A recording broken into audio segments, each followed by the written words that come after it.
What's going on, guys? It's Jimmy here. Welcome to our daily show where we discuss the fourth stimulus package update, stimulus check update, everything going on here in our country, in Washington, D.C., money, investing, the stock market, everything you need to know about on a daily basis. If you're new to our YouTube channel, make sure to click the subscribe button down below. I'll keep you up to date here with everything. And there's a lot going on here, particularly in the Senate and with the Build Back Better stimulus program, as Senator Joe Manchin and Nancy Pelosi and the Democrats are changing things up significantly with the Build Back Better program or Build Back Better stimulus package and the voting rights bill that just was voted on in the Senate and did not pass. The Democrats have a lot to talk about with that as well. In fact, here is Senate Majority Leader Chuck Schumer talking about what the Democrats are going to do next. Then you're not going to believe what Bernie Sanders has to say. Also, don't forget to hit the like button for us. Thank you guys so much. You guys are amazing. Here we go. Senate Majority Leader Chuck Schumer with what the Democrats are going to do next with voting rights. The Majority Leader. I ask unanimous consent the quorum be dispensed with. Without objection. Now, Mr. President, last night was a reminder of a difficult but important reality of our great democracy. The march to freedom, through thick and thin, is never over, and we have to keep marching. While last night's vote was disappointing, it will not deter Senate Democrats from continuing our fight against voter suppression, dark money, partisan gerrymandering. Democrats are proud of the fight we held last night. The strength, eloquence, enthusiasm, and overwhelming participation of my Democratic colleagues during debate was exhilarating and shows the passion we feel about this issue. Facing an uphill battle from the start, we lost the vote. But to have not voted would have been a far greater loss. A loss for our Democratic Party, which for generations has stood for voting rights. A loss for the civil rights advocates who have sacrificed so much on this issue, and a loss for the American people and what this country stands for. On an issue this important, not doing everything we could would have been unacceptable. Now, the bromides of the Beltway class hold we should not have held a vote on voting rights if the outcome was not certain. They are wrong. Imagine telling Dr. King not to march from Selma to Montgomery because he could not be sure what obstacles awaited him and his fellow freedom fighters. Imagine telling John Lewis he should never have crossed the Pettus Bridge because it was unclear what perils awaited him on the other side. Every member of this body who has ever invoked these great titans of freedom has an obligation to uphold their legacies, not just with words, but with actions. Meanwhile, Senator Bernie Sanders did not quite have the same reaction after Senator Joe Manchin and Senator Kyrsten Sinema voted against their own Democratic Party and sided with the Republican Party. Here's what Senator Bernie Sanders had to say. Is changing the Senate rules a radical idea? Oh my God. First time in history we're about to do it. Never been done before? Oh, well, really, not quite. No, as every member of the Senate knows, the rules get changed on a fairly regular basis. Nothing radical about it. Just a few months ago, in order to raise the debt ceiling and prevent our government from defaulting on its loans, the rules were changed so that a 50-vote majority would prevail. We changed the rules appropriately, and we prevented a default and a massive worldwide depression. Just a few years ago, my Republican colleagues who were so adamantly against changing rules, well, my goodness, they changed the Senate rules to allow 50 votes to confirm the president's nominees to the Supreme Court. Oh, my goodness, how shocking. And they got 3 conservative Supreme Court justices as a result. Rules get changed around here all of the time. And maybe, just maybe, we might want to change the rules in order to save American democracy. Yeah, so let me know your thoughts. It's safe to say that the Democratic Party cannot get along in any way, shape, or form.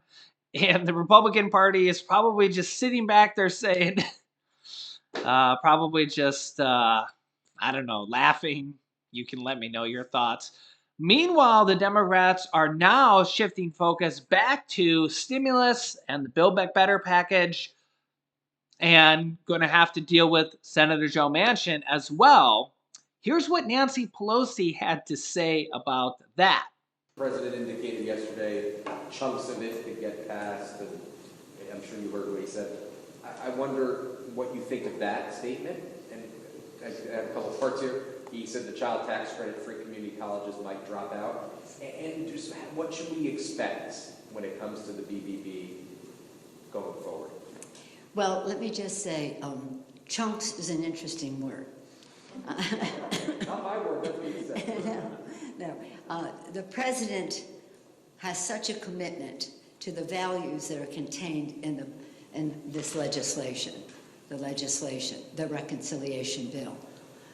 When we passed and when they were considering, and then later we passed the bipartisan infrastructure bill, the president said, I want to find as much common ground as I can in a bipartisan way when it comes to infrastructure. But I cannot limit my vision for America to what the Republicans will agree to in terms of roads and bridges, etc. That's important, but it's not all. So in this legislation, if we care about preserving the planet for future generations and clean air for them to breathe today and water to drink, we need to pass the reconciliation bill. So I would hope that that would be a major part of it. So what the president calls chunks, I would hope would be a major bill going forward. It may be more limited, but it is still significant. So we talked about climate. Now let's talk about health care. So important in the legislation is that millions more people will have access to health care at a very low cost because of what is in the bill in terms of expanding the Affordable Care Act. Let's now talk about child care.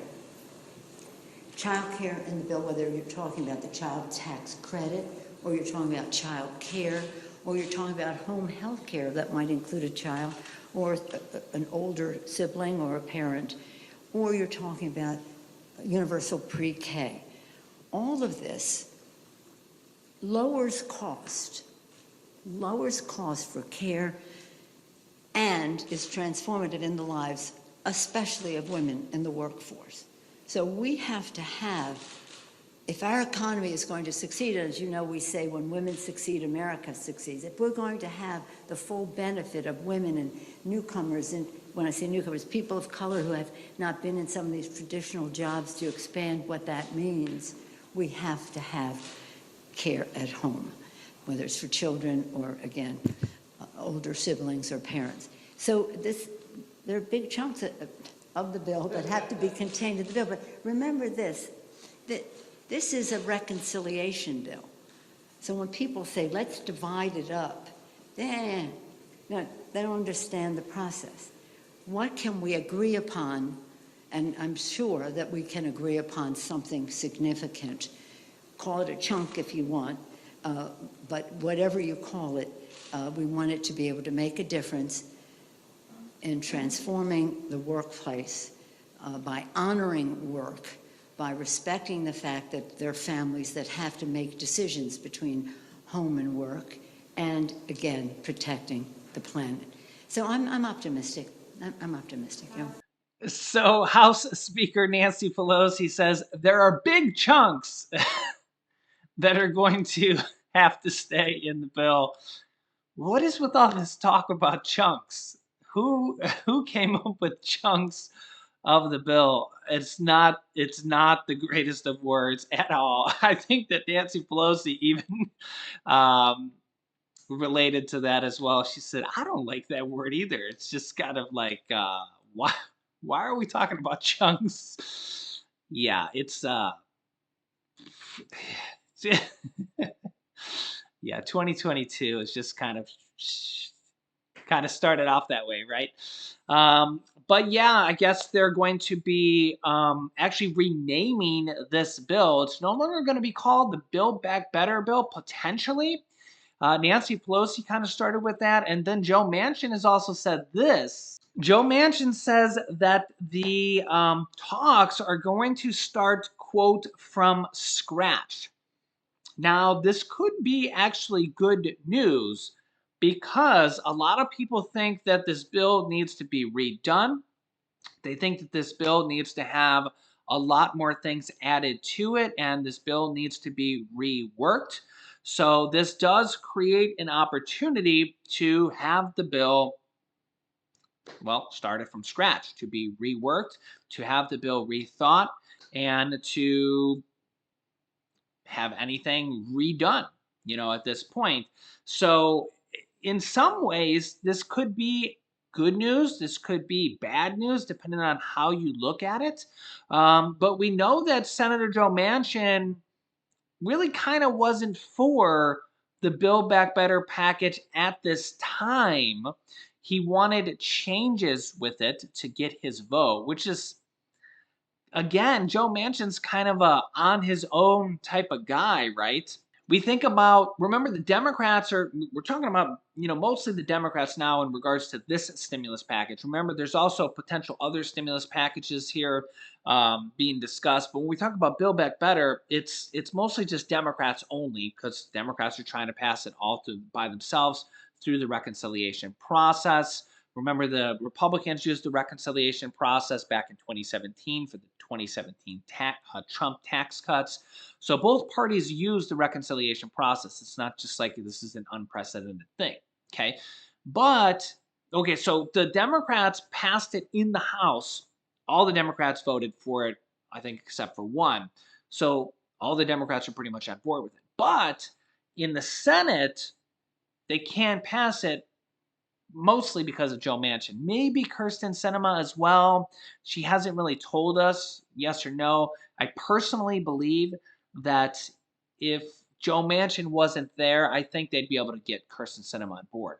So basically, it's probably safe to say that Joe Manchin is the one person in America holding up the Build Back Better package and the child tax credits, monthly checks that go out to 60 million children, rent assistance that's in there that goes out $25 billion, all the other things that are in there, emergency pandemic relief in the form of paid family and medical leave. Right now, think about how many people are out sick because of the pandemic and are not getting paid from their jobs.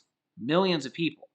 I mean, in some days right now, just like 2 days ago, we had over 1 million people test positive, not even including the at-home tests. Okay, the majority of those people, or I don't know how many exactly, because it's probably impossible to tell how many.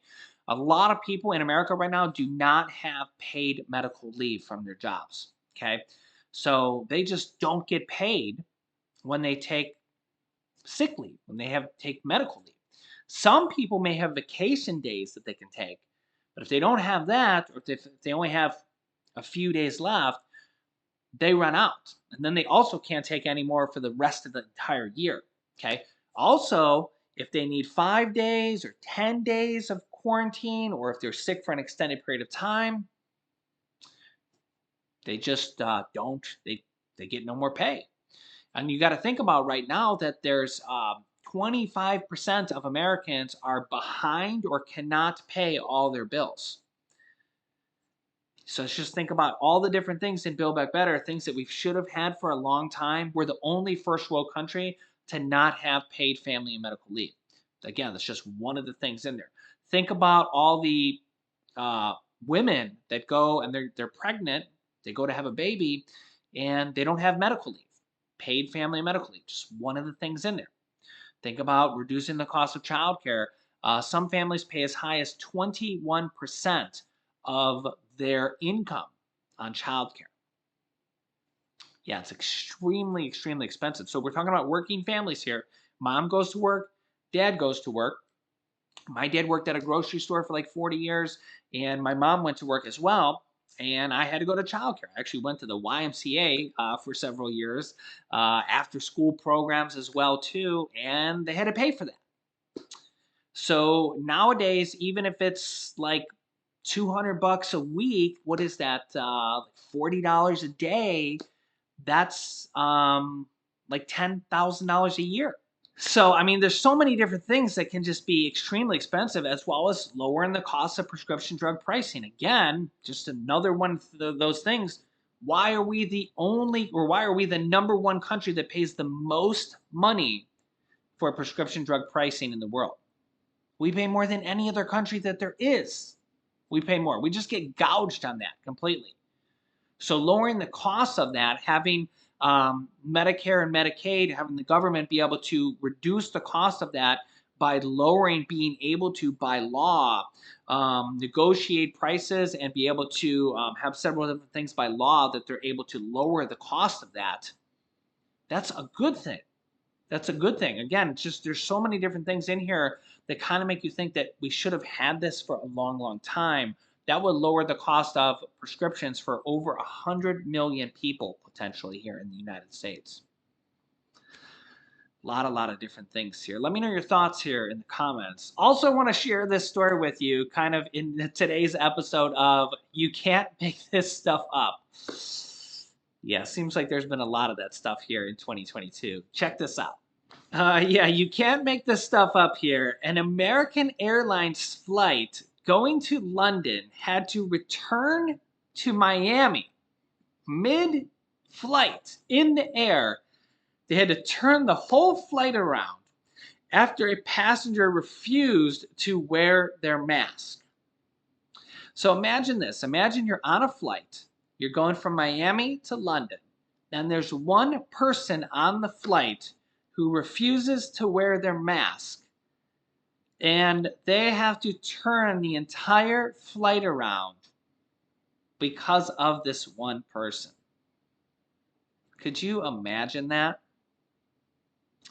Yeah, that would be absolutely crazy.